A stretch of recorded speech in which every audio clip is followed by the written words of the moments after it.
کہ حضور اکرم صلی اللہ علیہ وسلم ارشاد فرماتے ہیں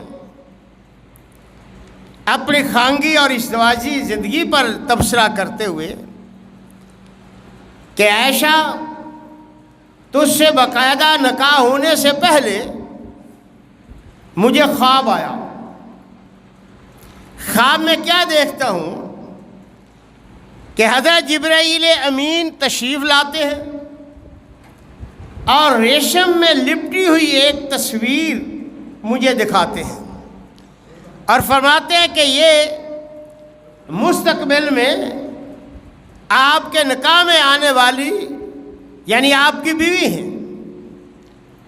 جب میں نے تصویر کو دیکھا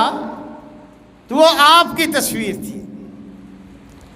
تو میں نے اسی وقت یہ سمجھ لیا کہ اگر اللہ کو منظور ہوا تو یہ ہو جائے گا. اس سے اشارہ یہ ہے کہ نظام قدرت میں ہر چیز تو بہرحال مشیت ایسی اور حکمت خداوندی کے تحت ہے، لیکن بعض چیزیں ایسی ہیں جنہیں ہم بطور نص کہہ سکتے ہیں کہ یہ انتخاب قدرت ہے. جیسا کہ تمام صحابہ کرام اللہ کے حبیب صلی اللہ علیہ وسلم کی رفاقت اور صحبت میں آئے تو یہ اللہ کا انتخاب تھا نا. اللہ تعالیٰ نے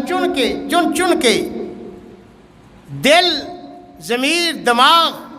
جذبات کے پاک اور صاف نفوس قدسیہ کو اللہ کے حبیب صلی اللہ علیہ وسلم کے قدموں میں اکٹھا کیا.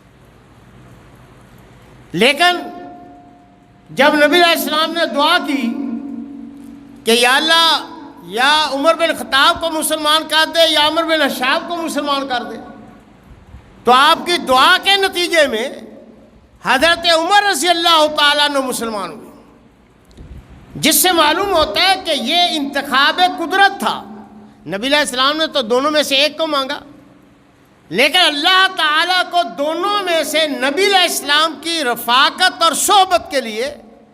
جو سب سے زیادہ مناسب اور اچھا آدمی لگا، اللہ کی نظروں میں، اللہ کے علم میں جو سب سے بہتر تھا، وہ عمر فاروق رضی اللہ تعالیٰ عنہ.